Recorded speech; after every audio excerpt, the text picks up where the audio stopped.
Bienvenue dans le monde des fonctions numériques. Ce sont des outils puissants en mathématiques. Elles nous aident à comprendre comment les choses changent.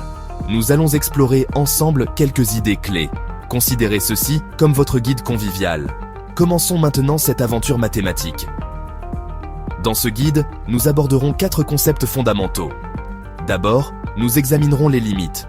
Les limites nous renseignent sur le comportement d'une fonction au voisinage d'un point. Ensuite, nous discuterons de la continuité des fonctions. La continuité signifie qu'une fonction n'a ni saut ni interruption. Après la continuité, nous plongerons dans les dérivés. Les dérivés mesurent les taux de variation instantanés. Enfin, nous explorerons le concept d'intégration. L'intégration nous aide à trouver des totaux ou à accumuler des quantités. Ces concepts s'enchaînent logiquement. À la fin, vous aurez une bonne compréhension. Ils sont fascinants et très utiles. Commençons par le concept de limite. Une limite décrit la valeur dont une fonction se rapproche. Cela se produit lorsque l'entrée s'approche d'un certain nombre.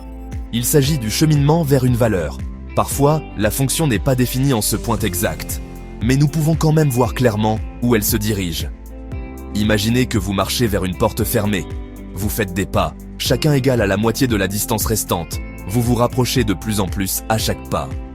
Vous n'atteignez jamais tout à fait la porte avec ces pas spécifiques. Cependant, la limite de votre position est la porte elle-même. La limite est la valeur dont vous vous approchez infiniment. Formellement, nous disons que la limite de fx lorsque x tend vers c est L. Cela signifie que lorsque x devient très proche de c, la valeur de la fonction fx devient très proche de L.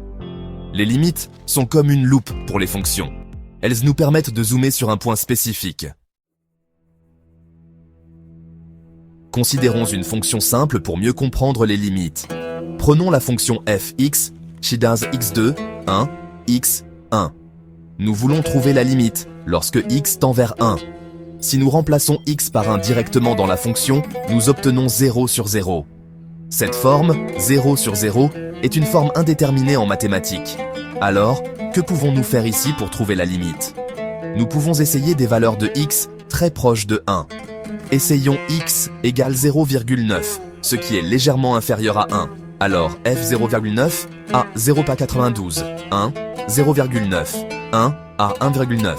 Maintenant, essayons x égale 0,99, encore plus proche de 1. Alors, f 0,99, 1,99. Elle semble s'approcher de 2.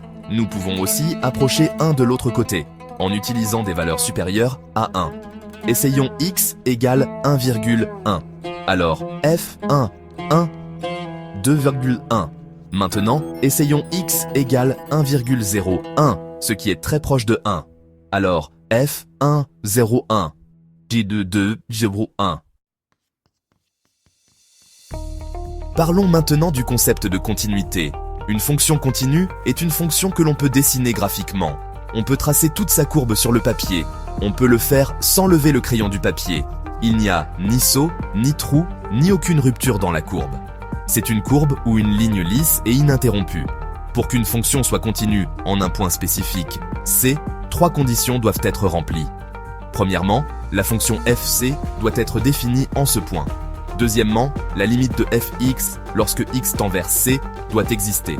La fonction doit tendre vers une valeur spécifique des deux côtés. La troisième condition pour la continuité relie les deux premières. La limite de fx lorsque x tend vers c doit être égale à fc. Considérons la fonction fx, xx2. Cette fonction est-elle continue au point x égale 2?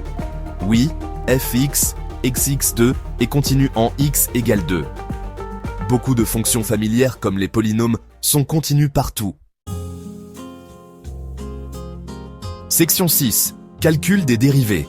Règles et outils. Essentiel. Calculer les dérivés en utilisant la définition formelle par la limite peut être assez long. Heureusement, les mathématiciens ont développé plusieurs règles pour les fonctions courantes. Ces règles rendent la recherche des dérivés beaucoup plus rapide et efficace. Par exemple, la dérivée de tout nombre constant est toujours 0. Pour les fonctions qui impliquent des puissances de x, comme fx égale x à la puissance n, il existe une règle simple, dite de dérivation des puissances. La dérivée est donnée par n multiplié par x élevé à la puissance n-1. Cette règle est un véritable pilier du calcul différentiel. Nous avons aussi des règles spécifiques pour les combinaisons de fonctions. La règle du produit aide à trouver la dérivée de deux fonctions multipliées ensemble. De même, la règle du quotient est conçue pour la division d'une fonction par une autre. Maîtriser ces règles, ainsi que d'autres, comme la règle de dérivation en chaîne pour les fonctions composées, est vraiment la clé pour maîtriser la dérivation. Ces règles économisent énormément de temps et d'efforts répétitifs. Connaître ces règles de base est essentiel pour progresser sans encombre. Section 7. L'intégration, l'art de sommeur. L'intégration est, à bien des égards, le processus inverse de la dérivation. Si la dérivation consiste à trouver des taux de variation, alors l'intégration concerne l'accumulation. Elle nous aide à sommer une infinité de petites parties pour trouver une quantité totale. Une idée principale et application de l'intégration est le calcul de l'aire sous une courbe. L'intégration peut calculer l'aire exacte délimitée entre cette courbe et l'axe des abscisses, l'axe des x. Le symbole de l'intégration est un S allongé, qui ressemble à ceci. Si nous voulons intégrer une fonction fx, nous l'écrivons f(is) dx. Le résultat de cette intégrale indéfinie est une nouvelle fonction. Appelons-la fx, grand F de x. Ce fx est appelé la primitive de fx. Comme la dérivée de toute constante est nulle, les primitives ne sont pas uniques. Si fx est une primitive de fx, alors fx plus c est aussi une primitive. Ainsi, chaque fois que nous trouvons une intégrale indéfinie, nous ajoutons toujours plus c à notre résultat. Cela reconnaît toute la famille de fonctions primitives possibles qui pourraient exister. Section 8. L'intégration en action, calculer l'aire sous une courbe. Regardons un exemple simple d'intégration pour la voir en action. Supposons que nous voulions trouver l'intégrale indéfinie de la fonction fx égale 2x. Nous cherchons une fonction fx, grand F de x, dont la dérivée est exactement 2x. Nous savons, d'après notre expérience avec la dérivation, que la dérivée de x au carré est 2x. Donc, dans ce cas, fx, grand F de x, égale x au carré, est une primitive de 2x. Par conséquent, l'intégrale indéfinie 2x dx égale x au carré plus c. Maintenant, considérons une intégrale définie. Ce type d'intégrale est utilisé pour trouver l'aire sous fx égale 2x entre deux points spécifiques, disons de x égale 1 à x égale 3. Nous écrivons cette intégrale définie comme de 1 à 3 de 2x dx. D'abord, nous trouvons la primitive que nous avons identifiée comme étant x au carré. Ensuite, nous évaluons cette primitive à la borne supérieure, qui est 3, et nous soustrayons sa valeur à la borne inférieure, qui est 1. L'intégrale définie est alors calculée comme f3 moins f1 égale 9 moins 1 égale 8. Cela signifie que l'aire sous la courbe de y égale 2x, spécifiquement entre x égale 1 et x égale 3, est exactement de 8 unités carrées. Section 9. Conclusion. Votre voyage avec les fonctions. Continue. Nous avons parcouru 4 concepts clés dans le monde des fonctions numériques. Nous avons commencé notre exploration avec les limites, en comprenant comment les fonctions se comportent au voisinage de points spécifiques.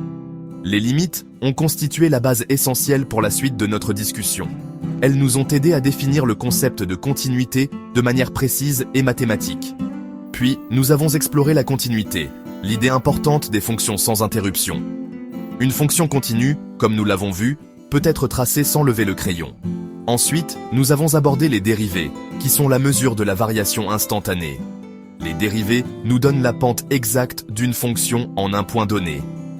Enfin, nous avons exploré l'intégration, le processus d'accumulation ou de calcul d'aire sous les courbes. L'intégration, nous l'avons appris, est l'opération inverse de la dérivation. Comprendre clairement ces définitions est la toute première étape. Mais la partie la plus importante de l'apprentissage de cette matière est la pratique régulière. Votre voyage avec les fonctions ne fait que commencer. Bonne exploration pour la suite.